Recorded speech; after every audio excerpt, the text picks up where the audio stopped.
नमस्कार, कैसे हैं आप लोग? Good morning, good evening. कैसे हैं आप लोग सभी जिस टाइम पे आप मेरा वीडियो देख पा रहे हैं? आज हमारा टारगेट ऑर्गेनिक केमिस्ट्री के एक रिएक्शन की मैकेनिज्म के बारे में बात करना है। वो है क्लीवेंशन रिडक्शन। तो क्लीवेंशन रिडक्शन, जैसा कि आपको नाम से पता चल रहा है, ये एक रिडक्शन प्रोसेस है। ये एक रिडक्शन प्रोसेस है। दूसरी बात, इसमें आप क्या करेंगे? इस रिडक्शन प्रोसेस के अंदर आपको एक सीओ ग्रुप को CH2 मीन कीटो ग्रुप को हमने मिथाइलिन ग्रुप के अंदर कन्वर्ट करना है। कीटो ग्रुप को मिथाइलिन ग्रुप में कन्वर्ट करना है। तीसरी बात, अगर आप कभी रिडक्शन करवा रहे हैं तो आपके पास एक रिड्यूसिंग एजेंट का होना भी जरूरी है। तो एग्जाम्स में पूछा गया कि क्लीवेंशन रिडक्शन का हमारे पास रिड्यूसिंग एजेंट क्या है, तो इसका आंसर है zinc Hg concentrated HCl, amalgamated zinc plus concentrated HCl। यहां कीटो का मिथाइलिन ग्रुप में कन्वर्जन होगा। अब हम अगर इस बात को यहां एग्जाम्पल के फॉर्म में सीखें, तो जैसे कि मैं आपको ये एसिटोफिनोन दे रहा हूं, तो एसिटोफिनोन पे जब इस रिएजेंट को आप लिखेंगे तो ये एसिटोफिनोन इथाइल बेंजीन में कन्वर्ट हो जाएगा। तो ये क्लीवेंशन रिडक्शन का फंडा हुआ कि आपने एक सीओ को, कीटो ग्रुप को मिथाइलिन ग्रुप में कन्वर्ट करना है। अब अगली बात क्या है, जब आप इस रिडक्शन प्रोसेस को कर रहे हैं तो अगर फिनोलिक ग्रुप जुड़ा हो, अगर आपके पास वहां एसिडिक ग्रुप जुड़ा हो, कार्बोक्सिलिक ग्रुप, तो वो कभी भी रिड्यूस नहीं होंगे। कुल मिलाकर हमारा टारगेट इसमें जो सबस्ट्रेट होगा वो जनरली कीटोन्स होंगे। एल्डिहाइड्स पे लिए जा सकते हैं, बुक्स इस पे क्वेश्चन डालती है, लेकिन एल्डिहाइड्स थोड़ा सा एसिड सेंसिटिविटी शो करते हैं और पॉलीमेराइजेशन रिएक्शन में जाते हैं। एसिड सेंसिटिविटी, तो क्लीवेंशन में उन स्ट्रक्चर्स को अवॉइड करना है जो एसिड सेंसिटिविटी शो करते हुए या तो पॉलीमराइज हो जाए या किसी और रिएक्शन की तरफ बढ़े। तो कीटोन्स इनके लिए आइडियल है। और एल्डिहाइड्स का रिडक्शन भी बुक्स में दिया जाता है, लेकिन मेरा कहना यह है कि जो भी सेंसिटिव हो एसिड को लेकर, कॉन्सेंट्रेटेड HCl लेकर चल रहे हो, तो उसको हम लोग अवॉइड करते हैं। ढेरों मैकेनिज्म इसकी सजेस्ट हुई, कंट्रोवर्शियल भी रही, लेकिन नाका बायस की इस साइंटिस्ट ने जो इसका एक मैकेनिज्म प्रपोज किया वो सबसे बेस्ट मैकेनिज्म माना जाता है। उस मैकेनिज्म को आपके पास दे रहा हूं मैं। उस मैकेनिज्म में आपने करना क्या है, सबसे पहले आप समझें, आपके पास कीटो ग्रुप है मैकेनिज्म में। अब आपको पता है कि जब भी मैं आपसे न्यूक्लियोफिलिक एडिशन रिएक्शंस की बात करता हूं, तो न्यूक्लियोफिलिक एडिशन रिएक्शंस के अंदर हम वहां HCl को ड्राई HCl ले लो या कॉन्सेंट्रेटेड HCl ले लो या एसिडिक कंडीशंस ले लो, इन सबका एक ही काम होता है, प्रोटॉन डोनेट करना और प्रोटॉन को O पर पहुंचाना। तो हमारे पास क्या हुआ, इनमें से कभी भी, जो कि हमारे पास फिलहाल कॉन्सेंट्रेट HCl की कंडीशन है, इसका H प्लस O पर अटैक किया। O पर लोन पेयर थे, कार्बन तो सुटेबल प्लेस भी नहीं है, कार्बन तो इलेक्ट्रोफाइल का रोल कर रहा है, पोलर ग्रुप है। तो अब क्या होगा, जैसे ही पाई बॉन्ड का माइग्रेशन, जो कि हमारे लिए कंपेरेटिवली आसान भी हो जाएगा। और आपने न्यूक्लियोफिलिक एडिशन रिएक्शंस पढ़ी हो तो आपने सीखा होगा, एक तो आपके पास एसिडिक कंडीशन, दूसरा इलेक्ट्रॉन विड्रॉइंग ग्रुप, तीसरा लेस स्टेरिक हिंड्रेंस, हमेशा न्यूक्लियोफिलिक एडिशन रिएक्शंस को प्रमोट करती है, फॉरवर्ड लेकर जाती है। तो हुआ क्या, यहां आपके पास प्लस आया, मतलब यह फुली इलेक्ट्रोफाइल बन चुका है। अब क्या होगा, जब आप जिंक के बारे में बात करते हैं, अब जिंक हमने कुछ करने के लिए तो लिया होगा, तो जिंक एक रिड्यूसिंग एजेंट है। मैं हमेशा क्लास में बताता हूं बच्चों को कि जिंक का ई नोट माइनस में 0.76 है SRP, इसका SRP माइनस 0.76 वोल्ट है, ठीक ठाक सा रिड्यूसिंग एजेंट है। तो ये जो दोनों इलेक्ट्रॉन्स हैं, ये दोनों इलेक्ट्रॉन्स हमारा C प्लस एक्सेप्ट करेगा। जब C प्लस एक्सेप्ट करेगा तो इसकी हालत कुछ ऐसी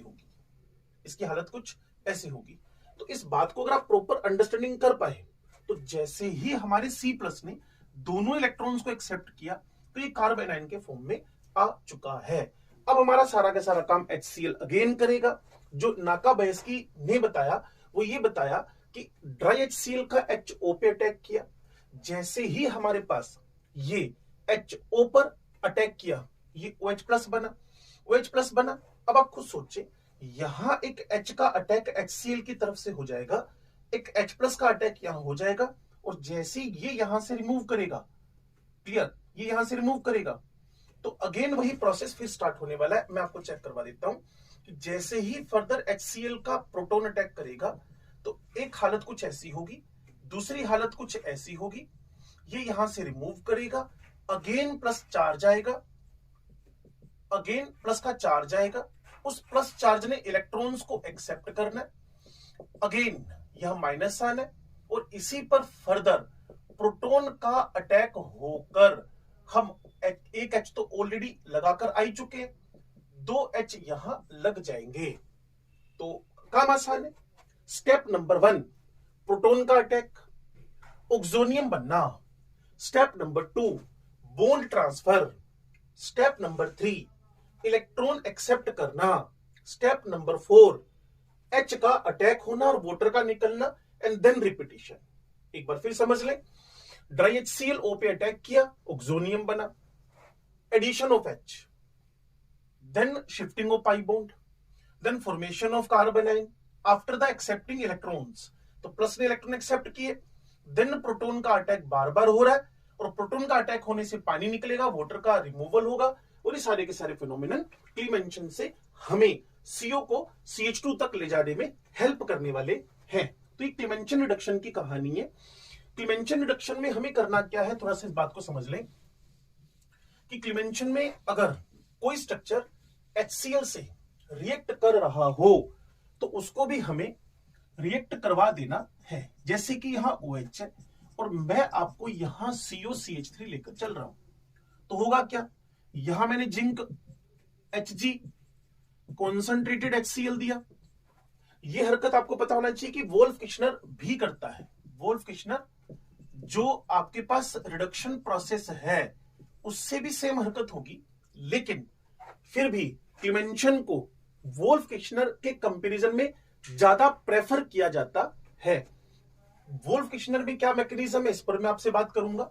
जिंक Hg कॉन्सेंट्रेटेड HCl से ये OH भी रिएक्ट कर सकता है, दैट्स वाई हमें इसको Cl में कन्वर्ट कर देना है, और यहां एज यूजुअल जो हम फिनोमिनन लेके चल रहे थे वो करवाना है। तो आप अगर मेरी बात को समझे कि कॉन्सेंट्रेटेड HCl अगर कहीं ऐसी हरकत कर रहा हो, कॉन्सेंट्रेटेड HCl अगर कहीं ऐसी हरकत कर रहा हो कि OH पर भी उसका अटैक हो, जैसे कि आप एल्कोहल चैप्टर पढ़ते हैं, कॉन्सेंट्रेटेड HCl OH को यहां से रिमूव कर सकता है। तो मान लीजिए आपके पास स्ट्रक्चर ये है एसिटोफिनोल, और यहां आपने क्लोरो लगा लिया, लेकिन आप समझे कि अगर मेरे पास हेलोएल्केन हेलोएरिन चैप्टर है, वहां डबल बॉन्ड कैरेक्टर होने की वजह से इस Cl का रिमूवल वेरी डिफिकल्ट है, क्योंकि एसएन रिएक्शंस के अंदर हेलोएरिन्स पार्टिसिपेट नहीं करते। अगर करते हैं तो हमें कंडीशन थोड़ी सी ड्रास्टिक, या फिर हमें कंडीशंस के अंदर इलेक्ट्रॉन विड्रॉइंग ग्रुप इंट्रोड्यूस करवाने पड़ते हैं। तो ये इलेक्ट्रॉन विड्रॉइंग तो है लेकिन उतना खतरनाक नहीं है, that's why zinc Hg concentrated HCl, ये क्लोरो। अगर मैं इसकी जगह पर OH लिख दूं तो आप बिल्कुल भूल जाए कि इस OH का हम रिमूवल कर पाएंगे, डबल बॉन्ड कैरेक्टर है, बस ये OH। अब आप समझे, मैंने एक लाइन बोली थी आपको, अगर आप समझ पाए हो, phenolic phenolic keto groups, phenolic keto groups, carboxylic keto groups, वो अगर हमारे पास यहां है तो हम without any change in OH and COOH group keto group को रिड्यूस करवाकर एल्केन में कन्वर्ट कर सकते हैं। वन मोर थिंग, अगर जिंक Hg कॉन्सेंट्रेटेड HCl है और आपके पास कोई ओलिफिनिक, अगर जिंक Hg कॉन्सेंट्रेटेड HCl है, आपके पास कोई ओलिफिनिक, ओलिफिनिक आप समझते होंगे, डबल बॉन्ड का स्ट्रक्चर आया, तो जिंक Hg कॉन्सेंट्रेटेड HCl, तो आप समझदार हैं, zinc Hg concentrated HCl double bond को भी रिड्यूस करेगा और यहां के CO ग्रुप को भी रिड्यूस करेगा। जिंक Hg कॉन्सेंट्रेटेड HCl एक रिड्यूसिंग एजेंट है। ट्रिपल को डबल, डबल को सिंगल में कन्वर्ट करने के लिए हम इन रिड्यूसिंग एजेंट्स को यूज करते ही हैं। ये H+ डोनर है, ये हाइड्राइड डोनर नहीं है। दैट्स व्हाई हाइड्राइड डोनर होता है लाइक लिथियम एल्यूमिनियम हाइड्राइड। तो लिथियम एल्यूमिनियम हाइड्राइड कभी भी डबल बॉन्ड पे अटैक नहीं कर सकता, स्पेसिफिक कंडीशन ना बनाए तो यहां फिलहाल अटैक पॉसिबल नहीं है। तो कुल मिलाकर डबल सिंगल CO का CH2 में कन्वर्जन हुआ और ये जो डबल बॉन्ड है ये भी जिंक Hg कॉन्सेंट्रेटेड HCl ने कन्वर्ट कर दिया एल्केन में। तो अगर आप क्लेमेंशन के बारे में कंप्लीटली समझ गए हैं और इसके और भी क्वेश्चन करना चाहते हैं तो इस पूरे के पूरे वीडियो को थोड़ा सा ध्यान से देखकर मैकेनिज्म जो नाकाबायस्की ने दी थी उसको प्रॉपरली रीड करके कॉपी में लिख लें और देन आफ्टर इसके क्वेश्चंस भी आप इजीली अटेम्प्ट कर सकते हैं। तो वीडियो को देखने के लिए थैंक यू और चैनल को सब्सक्राइब करना बिल्कुल ना भूलें। क्लेमेंशन रिडक्शन के बारे में हम बात कर रहे थे, एल्डिहाइड कीटोन का पार्ट है। Thank you.